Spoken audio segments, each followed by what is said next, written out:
Hey, badass business owners, welcome back to the show. If you have a small business that serves your local community, then you are in the right place.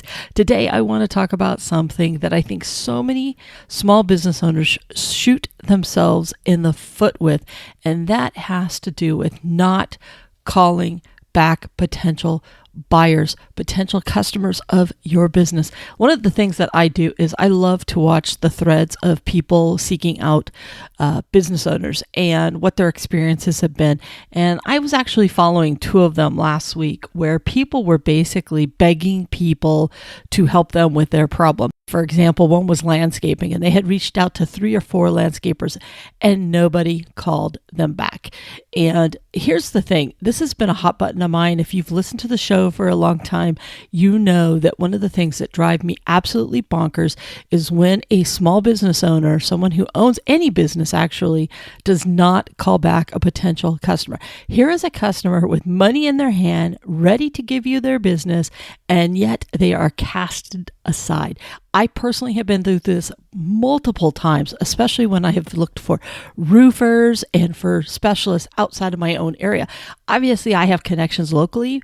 I can get somebody here, but when I've got rentals that are a little further away, or I'm trying to help someone else further away, and I'm trying to help them find somebody to take care of whatever it is they need taken care of, and people just don't call back. Listen, folks, did you realize that half of small businesses fold within the first year? 75% in the first 5 years, and 90% disappear after 10 years. Part of the reason is they just can't make any money. That's one piece of it. But there's a bunch of little pieces that all add up to it. And one of them is when we just don't take care of the people that are trying to use our business. When you think about it, when you start your business, one of the things you are obsessed with is people finding out about your business and people wanting to call you. And when you have that, why do so many small business owners throw it away? Now, I get it. You can't answer your phone 24/7. I'm not telling you to do that. I also know in this kind of culture right now, we want it now when we want it. But here's the thing. You can have, and also in today's culture, you can have a voicemail system that says, hey, I might be up on somebody's roof. I'll give you a call back once I climb down. Or, hey, we are out in the field right now. We'll give you a call as soon as we are done. We'll give you a call at the end of the day. We'll call you back within the next 24 hours, the next 4 hours, the next 2 hours. There are so many different ways for you to communicate to this potential client or customer when they can expect your phone call back. And guess what? Then you do it. You've got to put a system in place in which you do it. I understand if you're out in the field all day, then you're going to have to make those phone calls either at the end of the day or the beginning of the next day. Either way, you've got to have a system in place, because here's what's happening. Not only are you losing potential customers, but you also are hurting your brand because they're putting you on blast. Because a lot of times what happens is later in the conversation on these online threads, they're asking, who did you contact? Who did you talk to? Or they're like, hey, you need to try so-and-so. And they're like, oh, they're one of the people that I tried and they never called me back. So you're hurting your reputation out there because you're not getting back to people. And even if you got back to them and you told them that you couldn't help them for 2 to 3 weeks, at least you got back to them and they can appreciate that. You know, they might not be happy that it's going to take that long to get service or that they can't wait, but at least they know that you contacted them back. Folks, I can't tell you how important this piece is to your business. And by the way, when you can't call people back or you don't call people back, it actually starts telling me a lot about your business, because what it's telling me is you do not have good processes in place. You have broken processes, because this is one of the big 3 that always should be working well in your business. One of the things you need to always focus on is the communication between you and your potential customers and clients and your current customers and clients. You've got to have great communication. It is by far the number one thing that drives people up a wall, and they're more likely to dismiss and devalue your company out in the public when there's been bad service. And part of bad service is not getting a hold of them. So it also probably tells me about this business owner that they're also probably bleeding money. they probably are losing sales. They probably aren't really in tune with their profits, because if you're not paying attention to the money coming in, I guarantee you are not paying attention to the money that's going out. And if you're not concerned with how that money is coming into your funnel, once again, if sales minus cost of goods minus expenses equals your profits, and you're not paying attention to that top line of sales, I guarantee you're not paying attention to the cost of goods or to the expenses of your business, and you sure the hell aren't paying attention to the profits that your business gets. It also tells me that you probably have a pricing issue, because more than likely you might be undercharging. And how do I know that? Well, sometimes when people can't get people back, it's because they're way overbooked and they're so busy they don't have time to call people back. And in which case, more than likely, they're probably charging at a price that's really stretching them. And if they just raise their prices a little bit, they actually can kind of slow down some of that work. They'll make the same amount of profit, if not more, but yet at the same time, they are able to grow and expand. And you need profits to be able to do that. Now, that's kind of a little bit more tricky here on a podcast, because obviously I can't show you the numbers, but a lot of times when we raise our prices, yes, we might lose a customer or two, but we make it up because of the profit margins as they go up. And we're able to take on those bigger jobs and make a little bit more money, frees up a little bit more of that time. It allows you to work on the business. And when you're working on the business, you're making sure that you're calling back people and that you've got great processes in place in the first place. Folks, I can't tell you how much this is a sign of your business, and the health of your business is whether or not you call people back. So I want you each to take a moment and step back and ask yourself, what is your online reputation? Are you one of these businesses that are being put on blast because you don't call people back?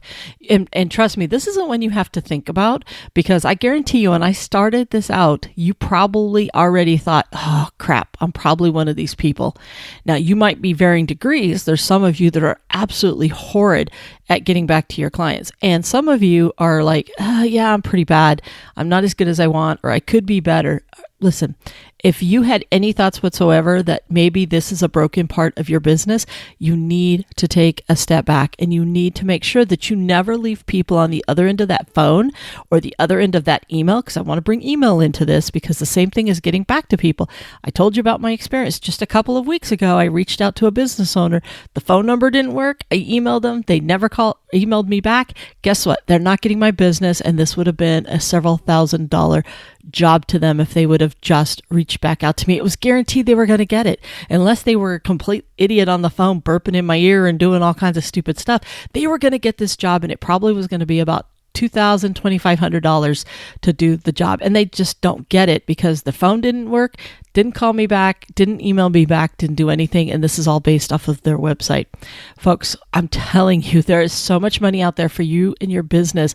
You've just got to make sure you slow down long enough. Make sure you check your website, put in an email to yourself and see if you get it. Make sure that email is working. Make sure that phone number is still correct. And more importantly, make sure you have a system set up that if you can't answer the phone, you're leaving a message for them telling them when they can expect your call back, and you do it. Okay? This is a huge process in your business. And I don't mean this to become a lecture, but it needs to be. And I do this rant at least once a year, if not every 6 months. And I do it for a reason.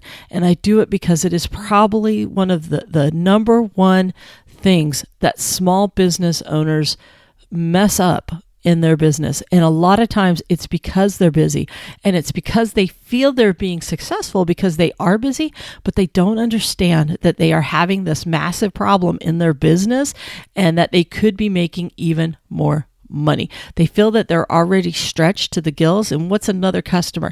But what they don't realize, it may be one, but guess what? You're shooting yourself not only for those 1, 2, 3, 4, 5 today, but you're also shooting yourself because of that online reputation that I was telling you about that is taking a hit. And guess what? This is going to impact your business during those slower times, or when the time comes for you to want to grow and to expand and to bring on a team. But by then the damage is done. You've already created this reputation that you don't call people back and that you are hard to get a hold of. All right. This is something that you need to work on from day one. I don't care how old your company is, and you need to constantly be working on improving. It is one of those processes that must always be working correctly. okay?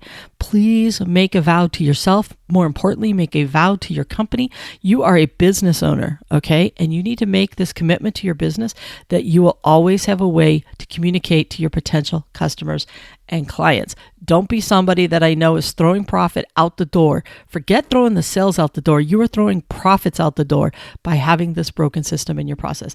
I have been lecturing. I'm done. Get out there. Go make it a point that in the next 24 hours, you are going to dive in to this process and you're going to make sure that you fix whatever is broken and that you improve it and constantly work on improving it. Okay? There is no reason with all the tools that are out there that you can't at minimum leave a voicemail or a text message back to somebody and let them know that you'll give them a call back at what time or in what time frame at least. All right, with that, I am out of here. Now get out there and go kick some serious butt and go make lots of profits and fill those pockets. I'll talk to you on the next episode. Bye for now. Hey, badass business owner, before you go, as you know, I'm a huge believer in you knowing your business numbers. After all, it isn't about how much you sell. It's about what you keep. And the best way to grow your profits is to start diving in and understanding those business numbers.